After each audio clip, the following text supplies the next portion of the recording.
Lecture number 7, class 9th senior. Subject is General Mathematics. Date is 27 August 2020. Auz billahi minash shaitanir rajim. Bismillahir rahmanir rahim. Qala rabbi shrah li sadri wa yassir li amri wahlul uqdatam min lisani yafqahu qawli. Assalamu alaikum dear students. I hope you all are doing well. Today we will do question number 4 to question number 8 of exercise 3.1. Okay, question number 4. A shopkeeper gains a profit of 7% by selling a dinner set for rupees 3,852. एक shopkeeper है, दुकानदार है, जिसने एक dinner set को बेचा है जो कि 3,852 रुपये का उसने बेचा है और उसको प्रॉफिट कितना हुआ 7%. If he sells it for rupees 4,050, अगर वो उसको 4,050 का बेचता है, फाइंड हिज प्रॉफिट परसेंटेज, तो उसकी प्रॉफिट की परसेंटेज क्या होगी. ओके, फर्स्ट ऑफ ऑल हमें जो गिवन चीज़ें हैं हम उसको लिख लेंगे. सेलिंग प्राइस आपको क्या गिवन थी, रुपीज़ 3,852 एंड प्रॉफिट वॉज 7%. ठीक है, उसके बाद प्रॉफिट परसेंटेज क्योंकि हमने फाइंड करना है, वो use this formula of profit percentage, profit divided by cost price multiply 100. तो इसके लिए हमारे पास प्रॉफिट और CP की वैल्यू, so we have to find these two values first. तो CP का हमने फॉर्मूला कल भी यूज़ किया था, that was CP equals to 100/100 plus profit percent multiply SP. ठीक है, तो इसमें मैंने वैल्यूज़ पुट कर दी. 7% प्रॉफिट परसेंट था, that's why I have put the value in percentage directly in the formula. ठीक है, मैंने इसको कन्वर्ट नहीं किया इन रुपीज़ बिकॉज यहाँ पे प्रॉफिट परसेंट था एंड मल्टीप्लाई रुपीज़ 3,852. आप after simplifying this you will get CP as 3,600. ये आपके पास CP की वैल्यू आ गई. एंड अब हमने क्या फाइंड करना है, प्रॉफिट. ओके, प्रॉफिट के लिए अब जो CP वो आपकी आ गई है 3,600 आ गई है, और जो दूसरी वाली सेलिंग प्राइस थी कि वो अगर इतने की बेचता तो उसको कितने प्रॉफिट होते, कितना प्रॉफिट होता, तो वो कितनी थी 4,050. सो प्रॉफिट का आपके पास ये फॉर्मूला होता है कि सेलिंग प्राइस माइनस CP, वो मैंने इसको माइनस कर दिया. I got 450 as my profit value and now I am going to put these values in the formula. Profit percent equals to rupees 450 was your profit and 3,600 was your cost price. Multiply 100 as it is. तो ये आपके पास 12.5 आ जाता है. You can also write it in mixed fraction. ठीक है, आप इसको fraction की फॉर्म में भी लिख सकते हैं and you can also write it in decimal form. Okay, question number 5. The selling price of 12 articles is equals to the cost price of 15 articles. के जो SP है, सेलिंग प्राइस है 12 आर्टिकल्स की, वो बिल्कुल सेम है, इक्वल है 15 articles की कॉस्ट प्राइस की. ठीक है, फाइंड प्रॉफिट परसेंटेज हमने इसका यहाँ पे फाइंड करना है. सो प्रॉफिट परसेंटेज का आपके पास वही फॉर्मूला अगेन लगेगा, प्रॉफिट ओवर CP मल्टीप्लाई 100. तो हमारे पास जो है वो 15 आर्टिकल्स की ना कॉस्ट प्राइस है ना 12 आर्टिकल्स की सेलिंग प्राइस है. सो लेट हम यहाँ पे करेंगे कि let CP of 15 articles is rupees 100 and क्योंकि इक्वल है SP और CP, सो यहाँ पे क्या आ गया कि SP आपके पास 12 आर्टिकल्स की वो भी क्या होगी 100 होगी. तो अब हमने क्या करना है कि सेल प्राइस ऑफ 15 आर्टिकल्स, क्योंकि दोनों की क्या है सेम है, तो 100 हमने की थी डिवाइडेड बाई 12 एंड मल्टीप्लाई 15 क्या थी सेलिंग CP थी, कॉस्ट प्राइस थी. जब हम इसको 100 को 15 से मल्टीप्लाई करेंगे एंड डिवाइड करेंगे 12 पे तो हमारे पास 125 आ जाएगा. प्रॉफिट हमारे पास कैसे आते हैं कि SP माइनस CP. SP हमने अभी फाइंड की थी, दैट वाज 125 एंड CP क्या थी आपके पास 100. तो जब मैंने 100 को माइनस किया 125 के साथ, 100 को माइनस किया 125 में से, I got 25 rupees as my profit value. Now I am going to put all these values in the formula of profit percentage. तो rupees 25 was your profit and SP आपके पास CP था 100 एंड मल्टीप्लाई 100. जब आप इसको ये 100 से cut जाएगा and rupees भी, तो आपके पास 25% रह जाता है as your profit percent value. ठीक है, दिस इज़ योर आंसर. उसके बाद आपके पास क्वेश्चन नंबर 6 है, find the cost price. Cost price आपने फाइंड करनी है. If a fan is sold for rupees 1470 means 1,470 to get a profit 1/6 of its cost price. इस क्वेश्चन में आपने कॉस्ट प्राइस फाइंड करनी है। अगर जो पंखा है वो 1470 रुपये का अगर वो बेच रहे हैं तो उनको जो उसकी कॉस्ट प्राइस थी उसके 1/6 उनको प्रॉफिट हो रहा था, ठीक है। सो सेलिंग प्राइस जो आपके पास थी दैट वाज 1470 और प्रॉफिट आपको कितना हो रहा था 1/6 ऑफ कॉस्ट प्राइस, ठीक है। सबसे पहले तो हम लोग को क्या यहाँ पे हमने करनी ही कॉस्ट प्राइस फाइंड है। तो एसपी का आपके पास क्या फॉर्मूला होता है, equals to cost price plus profit. तो यहाँ पे अब हम कॉस्ट प्राइस का डायरेक्टली कोई फॉर्मूला नहीं लगा सकते क्योंकि हमारे पास प्रॉफिट की एग्जैक्ट परसेंटेज में वैल्यू नहीं है या फिर रुपीज़ में भी वैल्यू नहीं है, ठीक है। तो हम फॉर्मूला क्या करेंगे, S P equals to C P plus profit, ये वाला फॉर्मूला यूज़ करेंगे and C P as it is आ गया आपके पास। प्रॉफिट क्या था 1/6 ऑफ सी पी।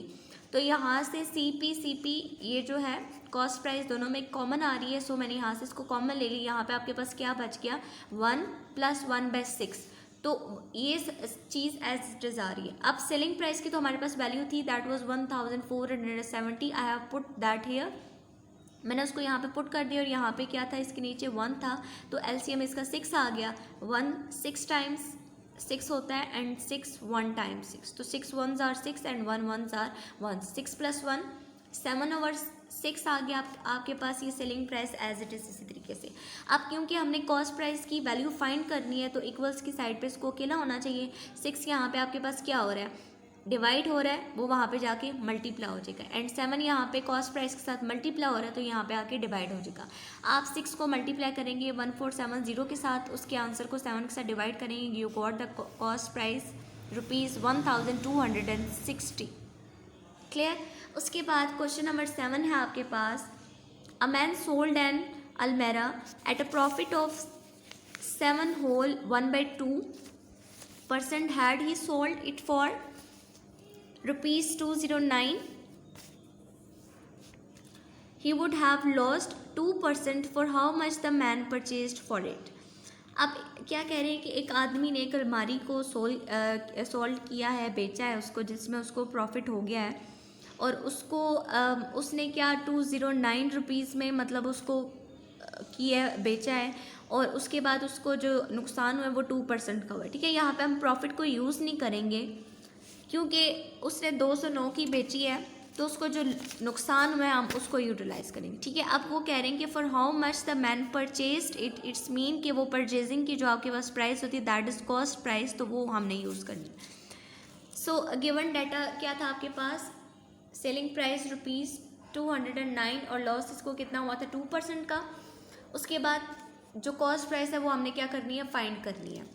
अब क्या होगा, फॉर्मूला हम यूज़ करेंगे कॉस्ट प्राइस का जो कि हमने क्वेश्चन नंबर 1 में भी यूज़ किया था, 2 में भी, ठीक है, 2 में सॉरी यूज़ किया था, 3 में। So C P equals to 100/100 minus loss profit S P. अब लॉस प्रॉफिट है दैट्स वाई हम डायरेक्टली इसको परसेंटेज में लॉस परसेंट है सॉरी, तो परसेंटेज में इसको वैल्यू हमने क्या कर दी, पुट कर दी। 100 - 2 98 आ गया, मल्टीप्लाई 209 एंड जब इसको सिंप्लीफाई करेंगे तो हमारे पास कॉस्ट प्राइस की वैल्यू आ जाएगी 213। उसके बाद क्वेश्चन नंबर 8 है आपके पास, last question of this exercise. 3 chairs are purchased as at ₹450 each के, मतलब 3 कुर्सियाँ ख़रीदी गई हैं और तीनों की जो प्राइस है वो 450 ही है। One of this is sold at a loss of 10%, जो उनमें से एक को बेचा गया उसमें उसको 10% जो है वो नुकसान हुआ है। At what price should the other two be sold as to gain 20% on the whole transaction, कि अब होल ट्रांजेक्शन अगर हम उसकी देखें 20% हो तो उसकी प्राइस क्या होगी कि जो दूसरी दोनों कुर्सियाँ उसने बेची हैं। सो सबसे पहले cost price of each chair क्या थी, ₹450। फर्स्ट चेयर का कितना नुकसान हुआ था 10%, तो 10% ऑफ दैट कॉस्ट प्राइस 450। तो फर्स्ट वाले के लिए हम पहले फाइंड करें, तो जब मैंने इसको कन्वर्ट किया लॉस परसेंट को रुपीज़ में, तो मेरे पास क्या आ गया 45। ये ज़ीरो इस ज़ीरो से कट जाएगा और ये वाला ज़ीरो इसके साथ कट जाएगा, तो आपके पास क्या आ जाता है 45 आ जाता है। उसके बाद अब सेल प्राइस हम फर्स्ट वाले की फाइंड करेंगे तो वो आपके पास क्या आ जाती है, कॉस्ट प्राइस माइनस लॉस। तो कॉस्ट प्राइस आपके पास 450 थी एंड लॉस आपको जो आपने रुपीज़ में उसको कन्वर्ट किया था वो क्या आ गया था 45, एंड जब मैंने सब्ट्रैक्ट किया तो मेरे पास 405 आ गया था। अब उन्होंने बताया था कि जो कॉस्ट प्राइस है 3 चेयर्स की वो हर किसी की 450 है, तो चेयर नंबर 1 की भी 450, चेयर नंबर 2 की भी और चेयर 3 की भी 450, इन तीनों को जब ऐड किया तो टोटल जो कॉस्ट प्राइस मेरी आई है तीनों चेयर्स की वो 1350 आई है। उसके बाद होल ट्रांजेक्शन की बात की थी उन्होंने, जो कि प्रॉफिट कितना 20% था, तो 20% ऑफ कॉस्ट प्राइस। तो होल ट्रांजेक्शन क्यों टोटल कॉस्ट प्राइस है, क्योंकि होल ट्रांजेक्शन तीनों चेयर्स की है। सो 20 मल्टीप्लाई 1/100 मल्टीप्लाई आपने कॉस्ट प्राइस के साथ कर लिया एंड 270 आपके पास प्रॉफिट की वैल्यू आ गई। अब जो सेलिंग प्राइस है तीनों चेयर्स की, उसमें हम ये टोटल वाली कॉस्ट प्राइस को ऐड करेंगे और प्रॉफिट को। तो कॉस्ट प्राइस आपके पास 1350 एंड प्रॉफिट अभी हमने कैलकुलेट किया दैट वाज 270। सो इसको ऐड करने के बाद आपके पास 1620, ये सेल प्राइस किसकी आई है, तीनों चेयर्स की। ठीक है, अब दूसरी दोनों चेयर्स की हम लोगों को फाइंड करनी थी selling price of other 2 chairs. कैसे आएगी, जब हम 3 में से फर्स्ट वाली चेयर की सेलिंग प्राइस को माइनस करेंगे। दूसरी 2 की हमें सेलिंग प्राइस फाइंड करनी थी, तो जब हम तीनों में से फर्स्ट वाली को माइनस करेंगे तो मेरे पास क्या आ जाएगी, 2 चेयर्स की सेलिंग प्राइस आ जाएगी। तो 3 चेयर्स की आपके पास सेलिंग प्राइस क्या थी, 1620, उसको आपने माइनस कर दिया। फर्स्ट चेयर की जो सेलिंग प्राइस थी जो हमने स्टार्ट में फाइंड की थी 405, तो वो आपके पास ₹125 है, 1215। सो ₹1215 1215 is the selling price of 2 chairs. ठीक है, ये किसकी है, 2 चेयर्स जो आपके पास बच गई थी उनकी सेलिंग प्राइस है। So this is your answer. Okay student, it's your diary, you can note it down from here, and there's self assessment for you. You have to do all the examples from page 45 to 54. Okay, thank you so much students, stay blessed, Allah Hafiz.